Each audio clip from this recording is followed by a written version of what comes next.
From the New York Post, Ozempic Wegovy took my vision, says grandma of 11 and New Jersey man, as more users report devastating side effect. The story is quite simple, my friends. People are reportedly going blind from taking a drug to make them lose weight. My understanding is all the drug does is make you vomit. I don't know. Am I wrong about that? It suppresses your appetite. Yeah, doesn't it slow down your digestive system? Yes, but like, how does it suppress your appetite? I've heard other things that it actually does affect your ability to what?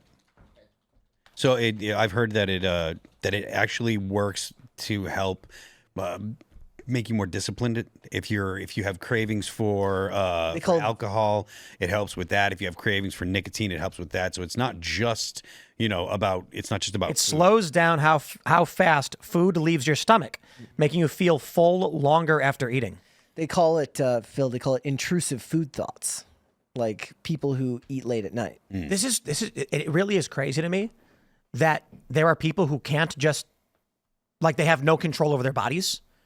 No, like for real, like honestly, there are a lot of people, and I know it's normal, but I just don't comprehend this, that are like, I wish I didn't eat that food, but I'm gonna eat it anyway. And it's like, have you considered just not doing that? There are a lot of people that think that discomfort is something to be avoided at all costs. That's not what I mean.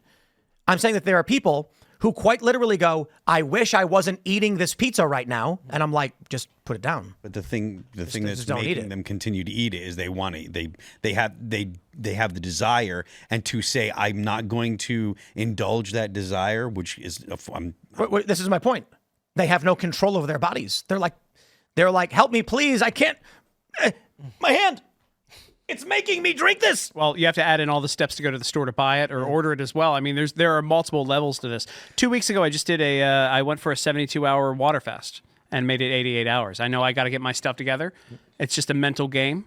And, if anybody out there is thinking about it, again, like it's literally just all in your head. Water fast? Water fast. So all you do is drink water for 72 hours. And for a second, I thought you meant like you fasted. no, I would drop dead. Water. No, that's wait, what? that's the opposite. No. I'm an idiot. But no, I mean, it's very good for you. I saw nothing negative about it. I feel like, for me in particular, I'm overweight right now, and I think I could probably go, if healthily done, a couple of weeks, and your body's energy. So they say that when you fast, the first thing your body does for energy when it goes for stores, it takes damaged cells. It breaks down. Yep. So I think Ian always talks about it, apoptosis. No, that's something else. Autophagy. There you go. Serge has got me. He's got me. Apoptosis is when bad cells get destroyed by the body, and autophagy is when your body consumes the energy from bad cells, which makes you better. And caloric deprivation increases lifespan. Well, and you realize very quickly that, around day 3, it's all mental. Day 3, you wake up and it's like, oh, it's just another day. I'm eating because of habit. I'm not saying that. Look, if there's somebody who's overweight, if you're overweight and you're like, whatever, I don't care. I'm not saying that.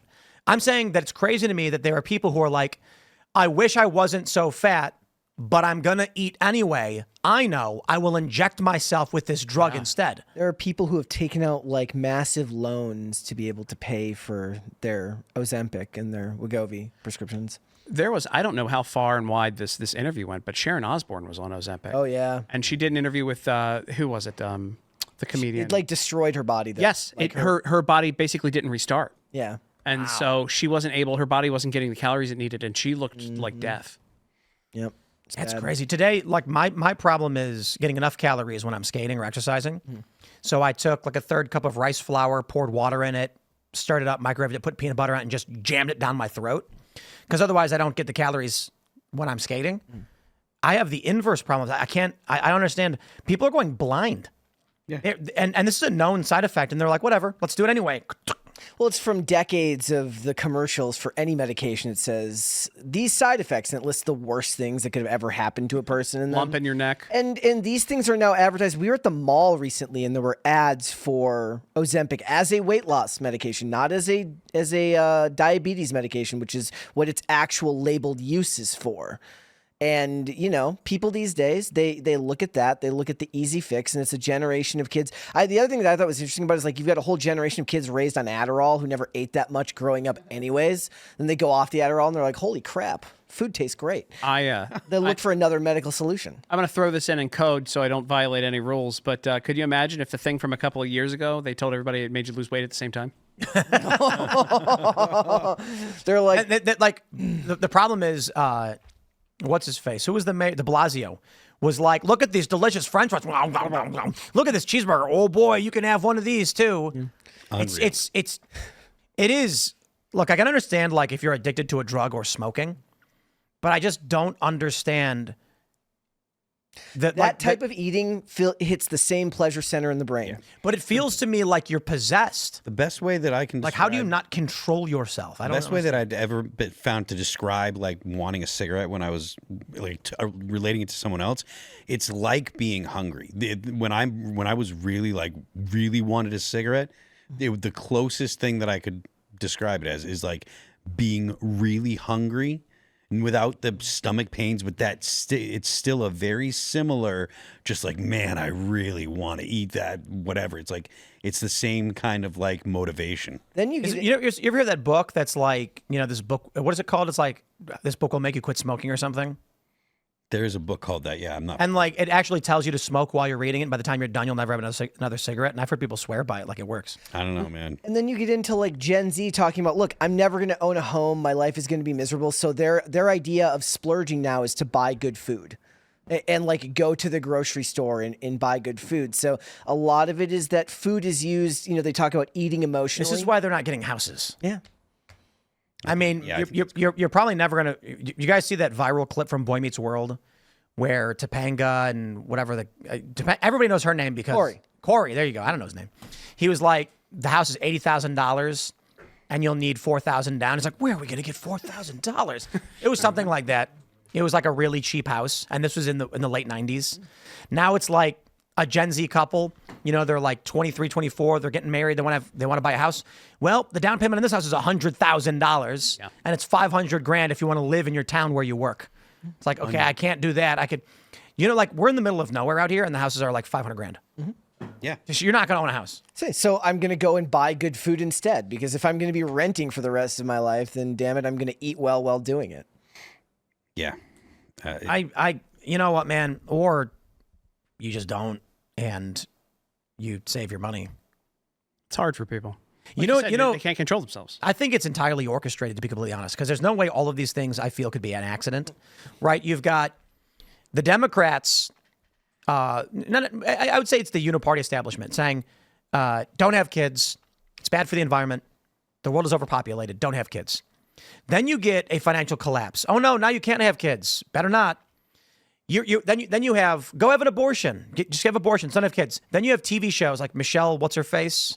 I don't remember her name, but she had the Netflix special where she was like, you get an abortion and you get an abortion. Oh, yeah, Michelle Wolf. Wolf, that was her name. You have all of these things. Shout your Then you have YouTube promoting van life. Remember that viral trend of van life where they were like, look how great it is to live in a van.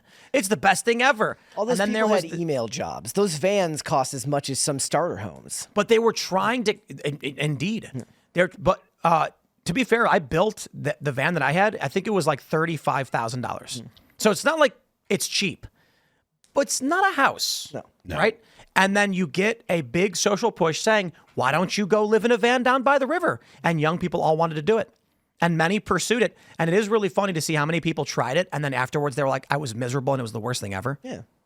Like, you lived in a car, dude. What did you think it was going to be like? He's like, I didn't realize I wasn't going to be able to sleep in any parking lot I wanted anytime and that they were going to be chasing me off places. The seventh night in a row of a cop banging on my window with a billy club telling me to move along or I'm under arrest was when I realized this actually doesn't work. I do believe, though, that a lot of the resentment comes from, like, whether it's millennials or Gen Z and their parents be like, don't buy that coffee or you're never going to be able to own a home.